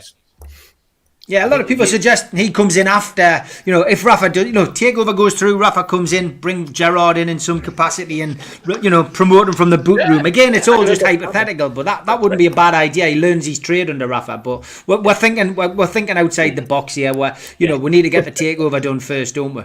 But I'm not talking about putting Lee Clark in as an interim manager or anything. What I was talking about doing is if I was in that changing room and I was Lascelles or I was, even people like Almiron, who when you look at them, you stop smiling. He just doesn't believe anymore. So for me, I'd rather be stood in the dressing room with a Steve Howie, a Lee Clark, and a Steve Harper that have a say. So what I'm talking about doing is I think this current team that's in there, it just looks as though they've lost the will to fight. And I think that it's from the management down. I think when you see people up for their work and they're committed and they go out, they want to do it, I think a lot of credit to the management who put them out there, but I don't think these people are put out to go and fight. Question for you there, Keith. Sorry, Steve. How far down the line is your legal case? I'm getting so many questions, Steve. I don't want to miss some of the important ones. So, how far down is the legal case again? Everything's in a good place, and it should all lead to a takeover. So just be patient. Okay, right. Go on, Steve. I was going to say that perhaps we're looking at this too illogically. Perhaps Bruce just needs help. Perhaps he needs support. That's what I mean. That's what I'm talking about. Yeah, perhaps he needs to have the guts to look at his backroom staff and say they're not giving me what I want on a daily basis, and they're not giving me and producing for me the performances in training that I then want to have spread out. And perhaps, he does need fresh blood within his backroom team. Perhaps bringing a Lee Clark in with an enthusiasm, and perhaps bringing a Steve Howie with his enthusiasm and his knowledge of the game, and just a couple of smiling faces and a couple of people that can buoy everybody up. We'll stick Joe Allen in that, and he can crack a few jokes as well, Steve. But Warren Barton as well. If you listen to Warren Barton this week, he had more passion in his speech this week than I've seen Steve Bruce had in the last 10 interviews. Yeah, Warren Barton talking on, he's outstanding. Yeah, Russell, the answer to the question is no. We did ask that question earlier on today. Golf and Geordie says Bruce is a broken man. Retirement from football looms. Ian Brown says people say Rafa won't come back under Mike Ashley, but surely if this takeover is real and so far along, the new owners have to have a say in the new manager. What do you think? Yeah, well, again, we've discussed that. Happy birthday, Horace Wingfield, watching live from Malta. Yeah, sorry, I missed that earlier on. Shea Given's been coaching a while. Lots of names getting thrown into into the pot, lads, which is no surprise.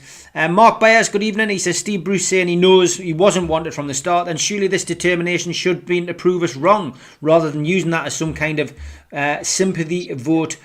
Propaganda. Russell is back on again to say, personally, Keith, I thought that was the correct decision considering everything else that was going on. Sorry, mate, I'm not sure what that was about because we're a little bit behind with the takes. And a lot of people, again, we've had this a few times. Peter Beardsley back into the club. I'm sure he could make the difference. Of course, he left under a cloud, done nothing since. Not sure that would work out on, but I personally would take Peter Beardsley back at the club. He's a club legend. He's somebody who, essentially is, still revered by those who watched him play not once but twice for the football club. But obviously whether Mike Ashley would do that, I'm not really sure. But Peter Beardsley is also a big fan of the show, does tune in, does watch. So good evening to you, Peter, if you are watching tonight.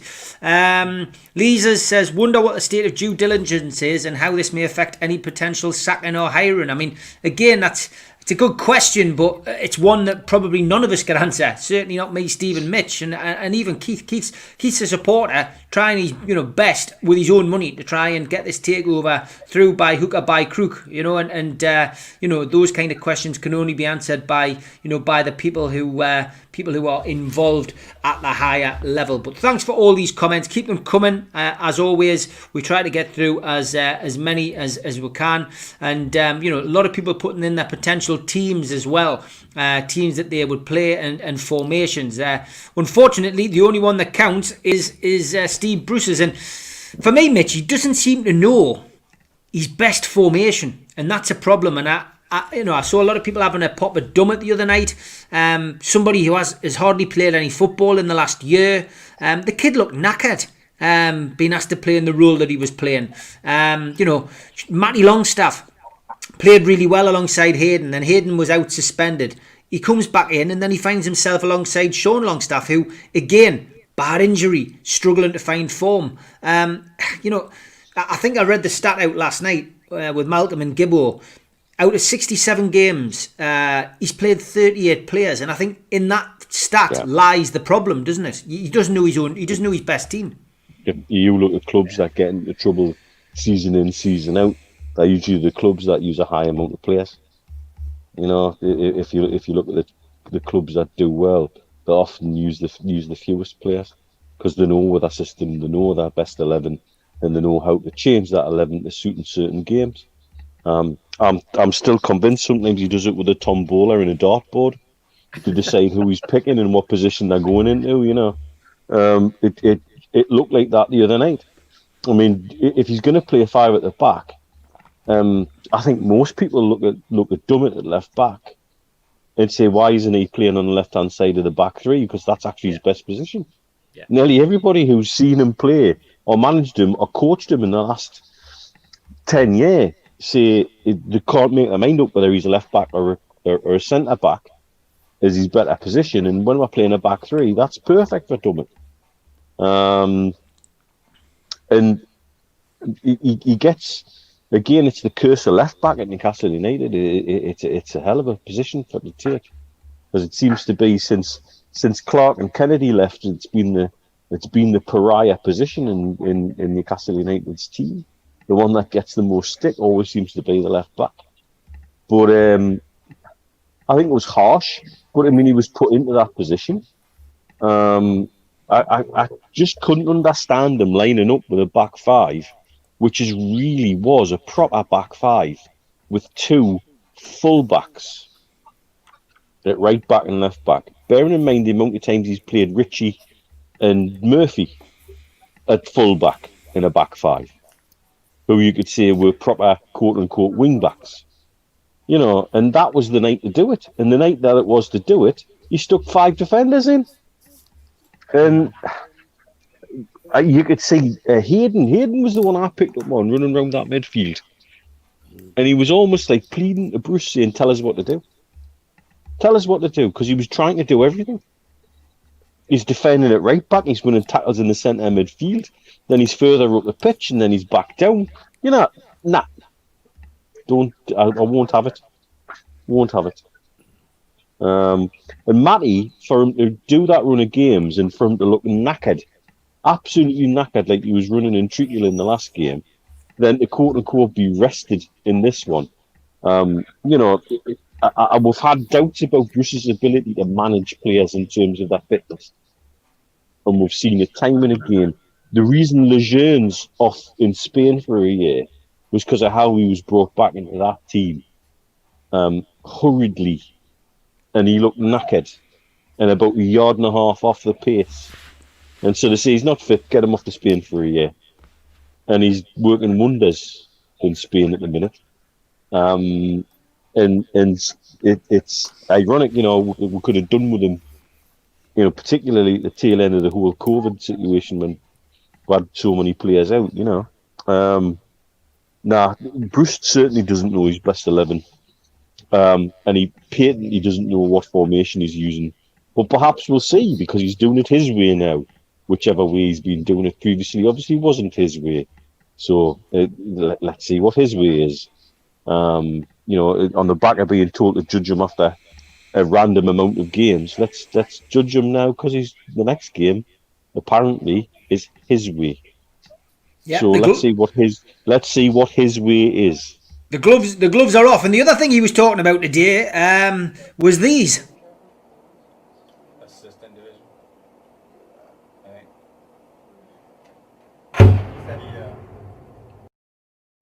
Grenades. Yeah. I mean, Steve, some weird terminology. The gloves are off. Grenades are out. It's you know, it's war talk from War Steve. You know, what are you expecting to see, you know, from him, you know, on Monday night? But it's quite ironic. He's talking about gloves are off and hand grenades, and the bloke's been firing blanks for the last 18 months. Do you know me? How weird, you know? We've said it time and time again over the last hour and a half. We want to see some passion. We want to see some passion from him. We want to see some passion from the people that he's got alongside him in the dugout. I know it's very difficult to see because they're having to keep 2 yards apart or whatever, but you know, I want to see passion from the players on the pitch. I want to see that attitude completely change among them. And we've said that they need G'd up in some way, shape, or form. They need to question themselves. They need to look at themselves, and they need to go out and they need to start putting performances in that justify their existence. They're all under pressure now, quite frankly. If I was the manager of that football club, or if I was coming in as the manager of that football club and having seen what I'm seeing at the moment, you know what? 7/8 of them wouldn't be there next season if I'm still in the Premier League. That's the way I'm looking at it, and that they need to think about that. And they also need to think about what the state of the rest of the game in terms of finances. Where would they end up? Where would any of those players in our squad end up? There's probably 2 or 3 that would make it back into a Premier League team, if that, you know. And you look at that, you look at the record, I mean, I had it written down on a bit of paper, you know. What did I have? I did this before the game, by the way, last weekend. I mean, we had scored 18 goals. We'd conceded God knows how many. We're top goal scorer, Wilson on 8. Then we've got Joe Linton on 1, Almiron on 1, Hendrick on 2, Murphy on 1, Carroll on 1, Clark on 1, Gale on 1, ASM on 1. And they're level with the other goal scorer, which is an own goal. You know, those players need to be looking at themselves. They're not putting the juice in that they need to. quite frankly, Steve. And we need to see a complete sea change, a complete attitude change among them. If they don't agree with what the manager's doing, then get together yourselves and decide on how much effort you're going to put in, and you're going to prove to them, and you're going to, or more importantly, prove to us. Because somebody mentioned, I can't remember which one of us mentioned, I think it was you, Keith. He said that Bruce was lucky that there wasn't 52,000 in the ground. We haven't been able to do it. I tell you what, the players are lucky there's not 52,000 in the ground as well, quite frankly, because the performances have been put in. You think the ground would have been toxic to Bruce? It would have been toxic to at least half a dozen, if not more, of those players who were playing against Sheffield United on Tuesday night. The next home game, if we then lose at Arsenal after a performance we put in, and if it had been the same squad, the same bunch of players, there's players on there, because I think there's players on that team who have been given an easy ride because we haven't had fans in the ground for the last 8 months, a complete and utter easy ride, and they are in for a massive shock. If fans got back into that ground, they would be absolutely slaughtered. Because that's what we would do to them. And I'm not just speaking for myself here. I think I'm speaking for an awful lot of other people who would be in slaughtering mode when they went into St. James's Park, especially with half a dozen pints inside them. Yeah, just want to say that Paul Kinson was asking about the Supporters Trust. We do have them on the show this Sunday, 6 till 7, the 17th of January, so this coming Sunday. Greg, the chair, will be on, along with Mark and Adam, who are two members of the committee, so you'll be able to get your questions in live and direct to the Supporters Trust. Paul was asking why they hadn't done what Keith's done. Well, I'm sure you can come on and ask that question yourself. I'm sure Greg, Adam and Mark will have an answer for you. So join us on Sunday night at 6 o'clock to speak to NUFC Trust, and you can find all the information out about them at nufctrust.co.uk. We're coming up to our next new segment, which is a Steve Hasty segment, and this is Steve's little intro.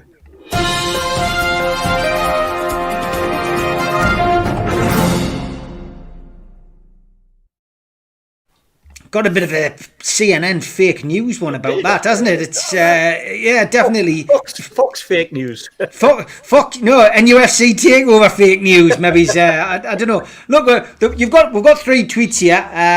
Obviously you've got the one that you've picked as the top one, but we've got this one. Mark Duffy at Mark S Duffy. He said, "I expect the players to mirror myself a little bit. I was never blessed with wonderful ability, same as management. But the one thing I expect is a reaction, having a bit of pride about yourself and never being afraid of hard work. At the minute, it's hard work."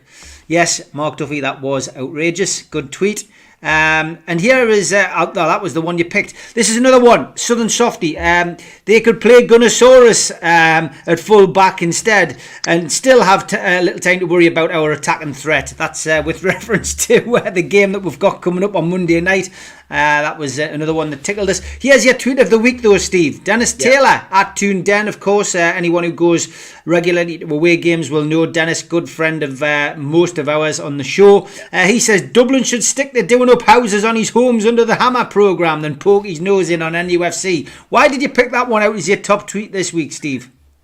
I picked it up because, first of all, there was a bit of humour in it. Right, so Dennis threw a little bit of humour in there. But the serious point that I thought that Dennis summed up was the number of punters out there who think and are being paid to talk about Newcastle United as though they know everything about the fans. They know what we think, they know what we want, and they've got this to do. And it really, really bugs me. There are pundits out there, ex-professional footballers, who quite frankly are steaming a living out of fans, steaming a living out of the press, and the media by coming up with ridiculous comments about us, about Newcastle United fans. And I'm talking right across the board here. I'm talking Sky TV, who seem to have, during the week, because of COVID, seem to have just been going to any Tom, Dick and Harry now who's managed to have a camera in his living room who can come on and give an opinion. We had Agbonglahor the other night, or the other afternoon, telling us that, what a great bloke Steve Bruce is. We've had constant from the likes of Chris Sutton and Robbie Savage on 606, just throwing allegations and comments into the mix to wind fans up, and these people are stealing a living. I used to enjoy the Monday Night Football when Carragher got the opportunity to analyse a game and show you what he thought was going wrong, what he thought was going right. That's what I want from a pundit. I see it on Match of the Day with Alan Shearer and Ian Wright when they give an honest appraisal of how the teams are performing. But then you get the likes of Danny Murphy, who'll say one thing on Match of the Day, and then he'll turn up on Talk Sport later in the week, and it's completely different, and it's bile, it's ridicule, it's ridiculous, man. And so that's why I picked Dennis's tweet, because pundits coming out talking about Newcastle United when they have no right in terms of what they say, because what they're saying is a pack of lies. It's made up and it's designed to wind fans up. And I know that lots of other people out there have had enough of it, and I just thought it's about time to call some of them out. And I'll just say, thanks, Dennis. You got me riled. You were dead right. And you got Tweet of the Week. Brilliant stuff. Good stuff. Yeah. I mean, Mitch, it's a fair point, isn't it? It's, there has been a lot of talk, especially on social media, about these things. And we've discussed it on the programme before. They do it for clicks, don't they? They do it for publicity. One that winds me up the most is Danny Mills. Yes. And I love the fact that Martin O'Neill a couple of weeks ago called them all out on Scottish TV. Properly called them out, saying basically, what have you done, and what gives you the right to say the kind of things you say? Because you've done jack shit, and so what gives you the right to sit and criticise people? And that's basically summarised what he said. I'm genuinely. I come back a couple of years ago in October for a few days, and I'm sitting at my dad's, mum and dad's, and Dad, my mum had the telly on, Homes Under the Hammer, and there's Dion Dublin. I thought I'd slipped into an alternative reality. I'm thinking, what the hell's he doing on this? It blew me mind. It just seems like the genuinely now are just geared up for clickbait. They want to say the thing that they know is going to rile everybody up. And as a fan base, we're really bad at not biting, because we'll bite at stuff. Because we're sick of it. We're sick of the lazy stereotypes and the shite we've had thrown at us for years about what we want and what we don't want. And when you see players who've got very little connection to the region, have they played any time up in this part of the world or in the northeast, and have they understood what the fans want and don't want? And if the answer is no, and you've got no affinity and no actual grasp of what the region's like, Mills is the worst, because he spent some time at Middlesbrough. He should understand. Yeah. But also doesn't care, because he's obviously getting good money off the BBC. And why is he getting good money off the BBC? Because what he says is controversial and it gets attraction. Simple as that. And that's what they're there for. And it's really difficult to not bite. I wish as a fan base we wouldn't bite on things sometimes, because it would make our lives a lot easier. But by God, it boils my pee as well. What's your take on it all then, Keith? I mean, it does get a bit annoying, doesn't it, when you sit and watch some of the misrepresentation of our club on these programmes and on the radio stations?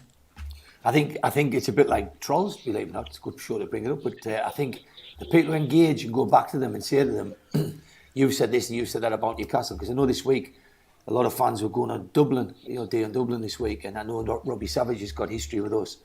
But every time you go back and abuse them, and every time you have a go at them, you keep them back on the show. So for me, just like the trolls, the best thing you do is chop them. And if Robbie Savage is on there slagging Newcastle off, just ignore them, because the minute you go back, you're going to keep them on there.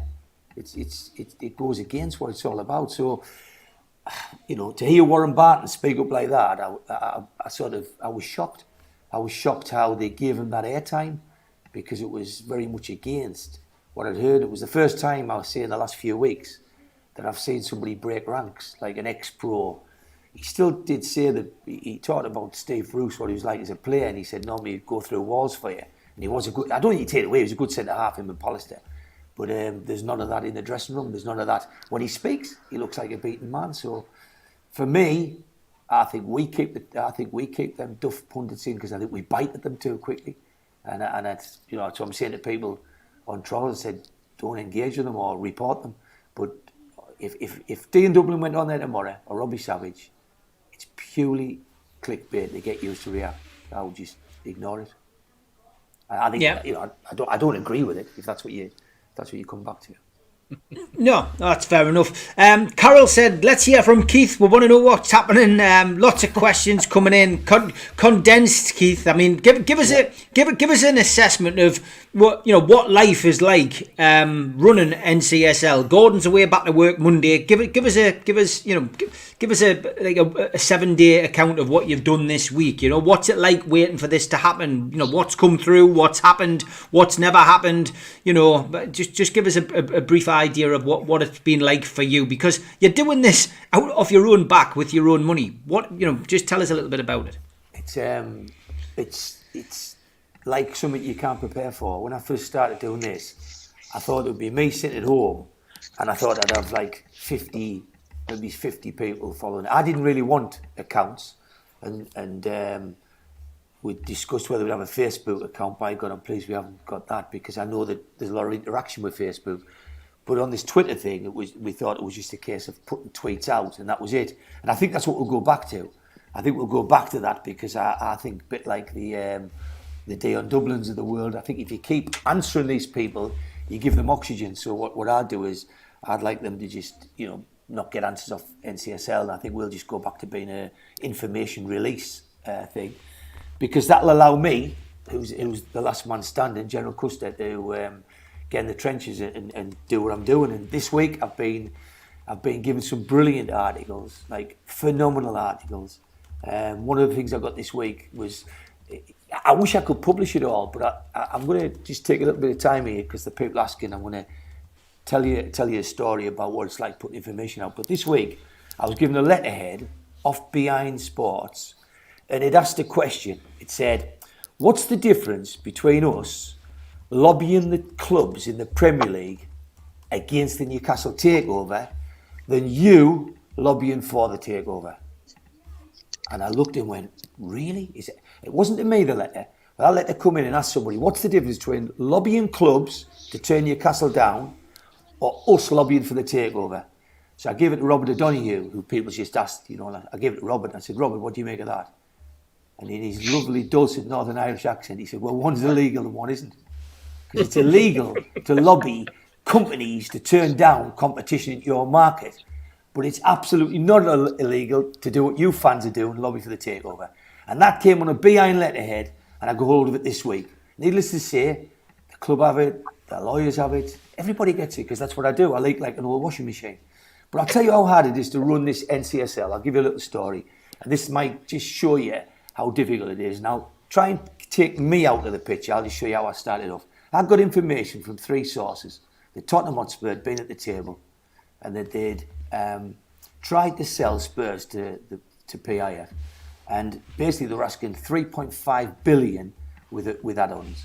And I got the name of the company that was involved, which is Eldridge Investments. I got the name of the people involved. And I got it from 3 different sources. Possibly a 4th, but 3 that was nailed on. So what do I do with that? Do I keep it? Do I show it to my mates? Do I go, hey, look what I've got? Or do I just think, what purpose could this serve us? Remember, my only goal is to get a takeover. So what I did was, I thought the best thing this could do, after making all the various parties aware of it, was to get it into the public domain. Why? I thought the best reason to get it into the public domain is because it lets you, the fans, know that your club's been ripped off. Your fans have been taken to the cleaners. So what was good for a Big 6 club 2 months earlier is not good enough for Newcastle United. And I think that stinks. And I think that's a major own goal to the Big 6. I think it'll cause rift with them, because some of them won't know. Some of the Big 5 won't know that the other 6th one was at the table. And I thought, well, I'll just chuck, in Steve Bruce's words, a hand grenade. into the big six and say, do you know they've been trying to do exactly what we were doing? Then I've got to get it out. So then what I've got to do is I go to somebody I trust. And Steve asked us last week, why do I use certain journalists? Because I go on trust. Who I trust, preferably Newcastle fans, because then they'll want it as much as me. So I gave it to a bloke and I said, here's the story. That story got nearly 400,000 views on Twitter, on my Twitter account. It went in the press, and it's important that you know this, that a journalist is sitting at home, he's got a wife and kids, and he's got to live and he's got to eat. And he can't really do things that jeopardise that job. Steve's pointed out a few times when a journalist does that, he has something called an editor's desk. And he gives it to the editor and he makes sure that article runs, and they decide what runs and what doesn't. So I don't headlock a journalist and make him print, and he doesn't headlock his editor. What happens is you give it to the journalist, you say, I want you to run that story. He puts his slant on it, goes to the editor, and then it gets published. Now, this is what I want to tell you, because I think I'll learn you all something about what a weird world trying to get a takeover at Newcastle is. That journalist is a mega Newcastle fan. He loves and bleeds Newcastle like me and you. He gets abuse off people because they don't realise that all he does is publishes stuff that people's given to him. And he's very, very honest. But the night he put it out, this is the impact it had.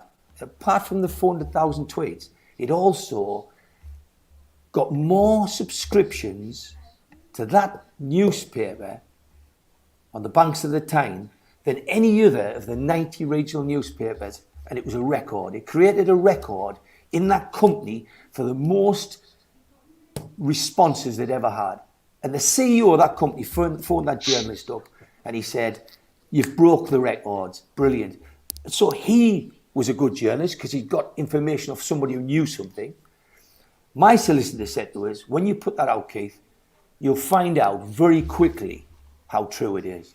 I said, why? He says, because when you put it out, if it's not true, they'll come at you like a ton of bricks. You'll get legal action straight away. Because if you put something out that's a lie or made up, it's falsified, they'll come at you. But this is the incredible bit. The journalist got a call that night. And I'm sorry if I'm breaking something here, but I'm doing this to protect him and to let you know how this really works. All I want is a takeover for Newcastle United. And all he wants is a takeover for Newcastle United. But he's got a living and a job and a family to support. So he's got to do everything by the book. But that night he got a phone call of another journalist, national journalist, Newcastle United reporter.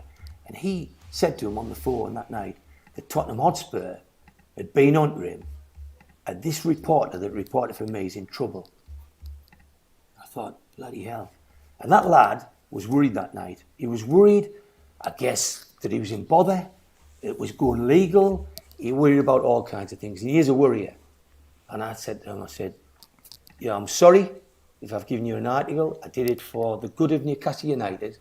It's obviously in the interest of the takeover because it shows how badly and unfairly we've been discriminated against. But I said, I'll take you back, don't worry, but it is factual, it is true, and whatever they come at you with, you will win. I then asked a question. Listen carefully. I said, who did they say from Tottenham was going to come after you? We'll hear this answer. Their press officer. Hold on. We've made some lies up about Tottenham Hotspur, and there's a lad from Newcastle has got a reporter telling him that Tottenham Hotspur's coming after him.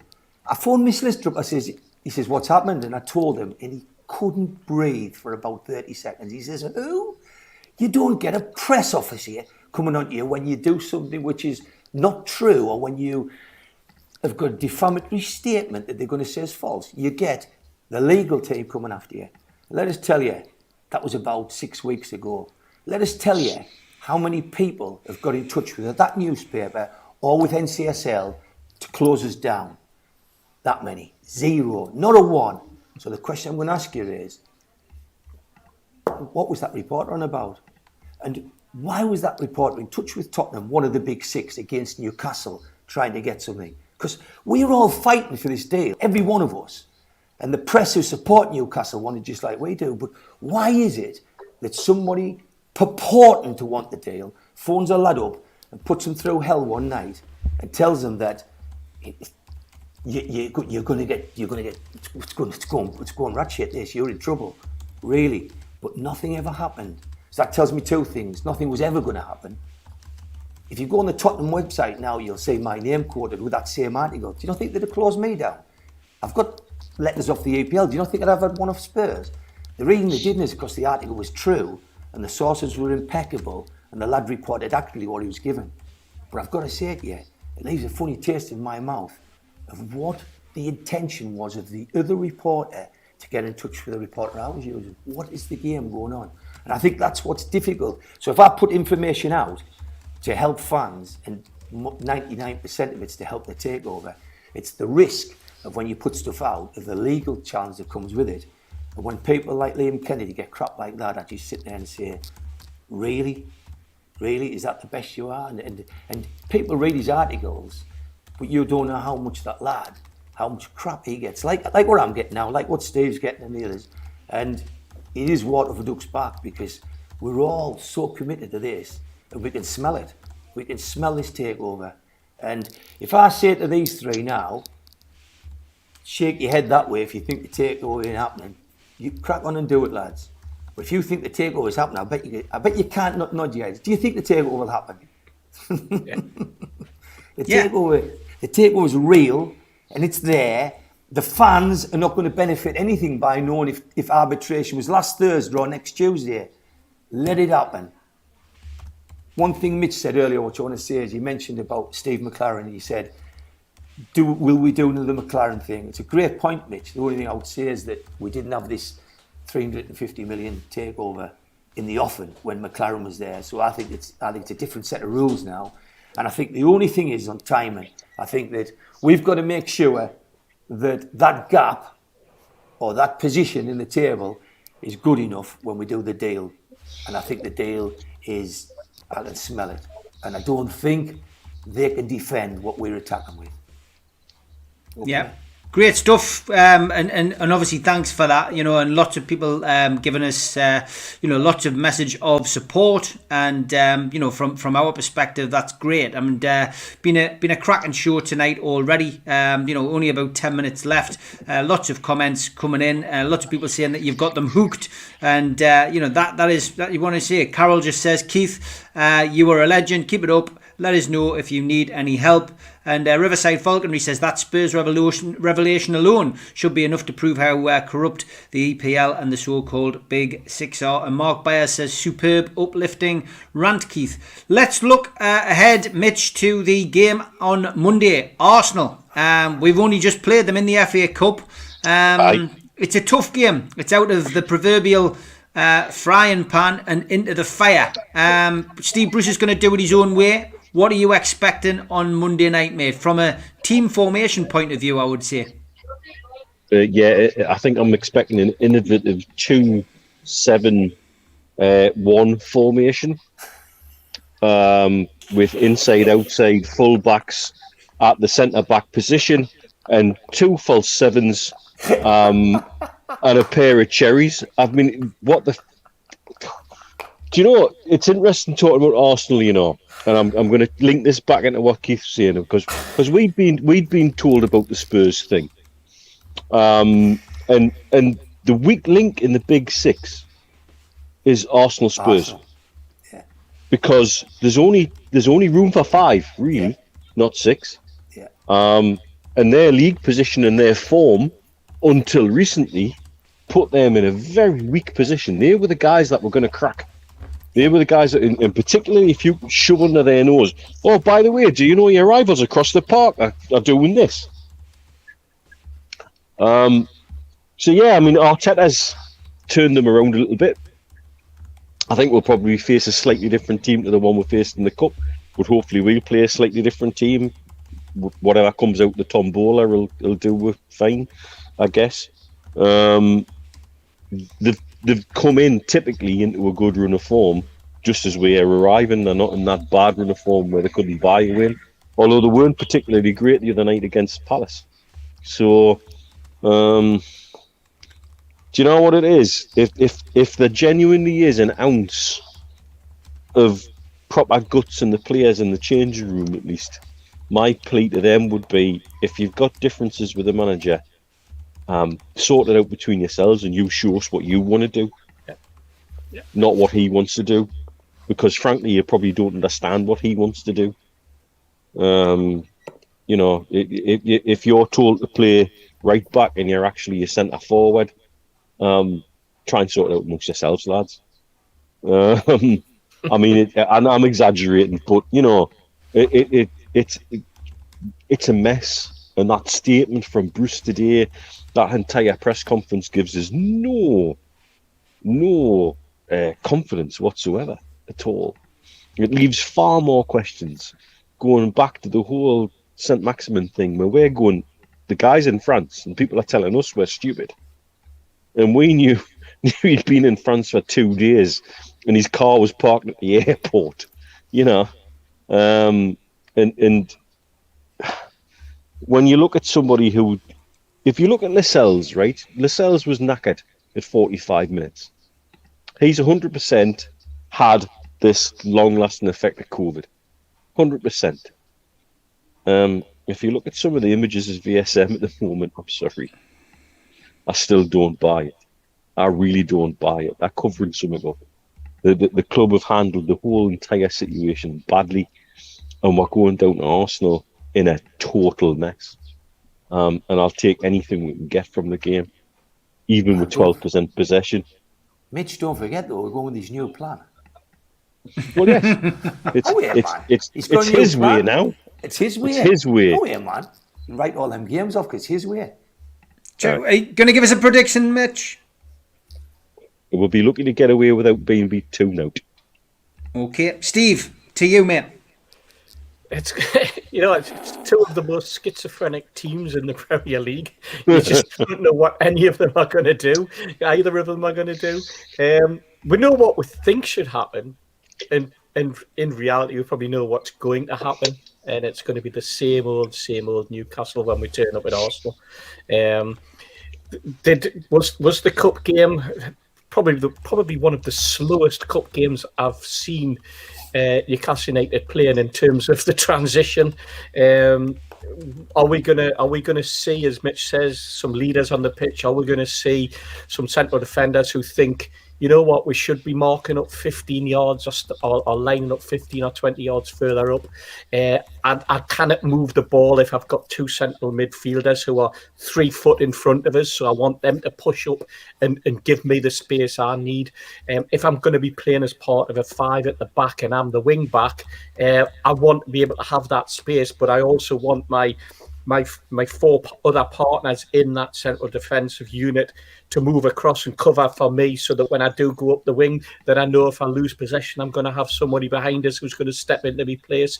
I also want a midfield player who's going to come along when I'm moving into that central midfield or that wide midfield area. I want someone there with an outlet ball that I can then get and then move forward with.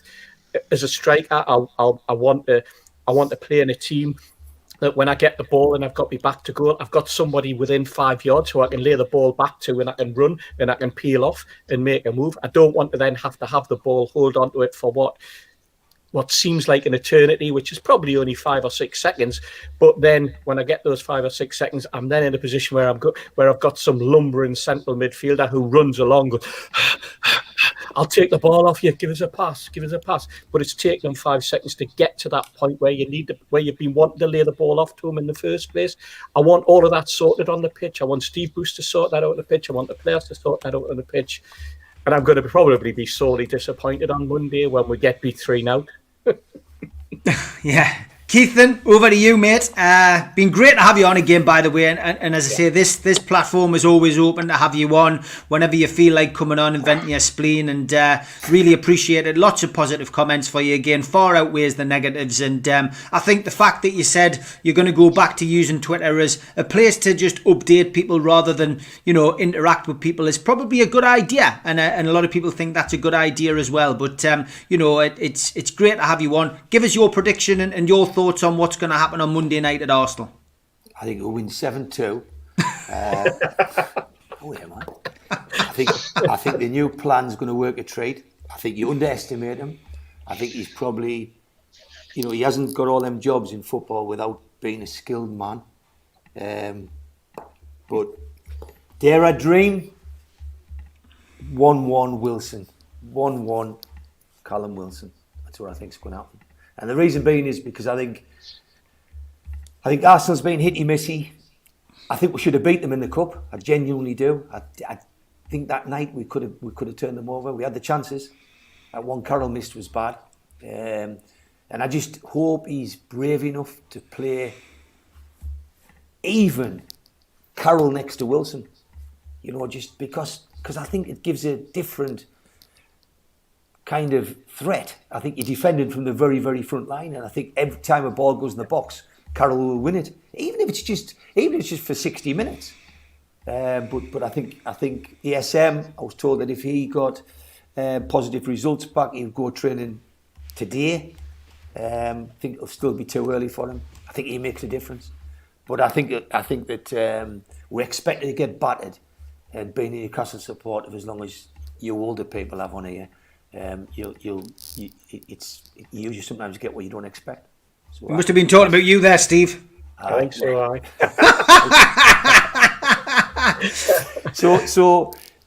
So for me, we'll either get scuttered, you know, and we collapse, and then he admits the plan, you know, his big plan didn't work.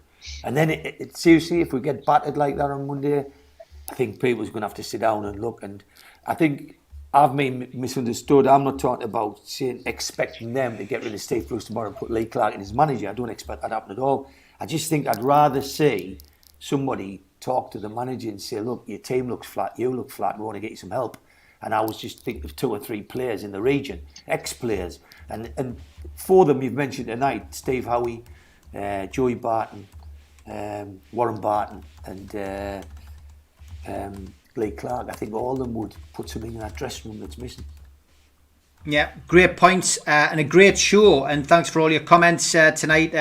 Sorry I didn't get through all of them. It does become quite busy when we have Keith on. So and welcome to the other 100 subscribers that we've managed to attract just tonight. Thank you very much for joining the channel. I will be back tomorrow with the worldwide squad. We haven't had one of these for a while, but the chaps will be joining us. Obviously, we've had so many matches in quick succession, and the lads do that we're going to have a chat with the lads. We're going to do that at 2 o'clock tomorrow afternoon, so everybody can tune into whatever football's on at 3 o'clock. So 2 till 3 tomorrow afternoon, we'll have the worldwide squad on, talking about the last 7 days at Newcastle United. Keith, Steve, Mitch, as always, absolute pleasure, and look forward to seeing you all next week, lads. Take care. Cheers everyone. Lads. Thanks, everybody.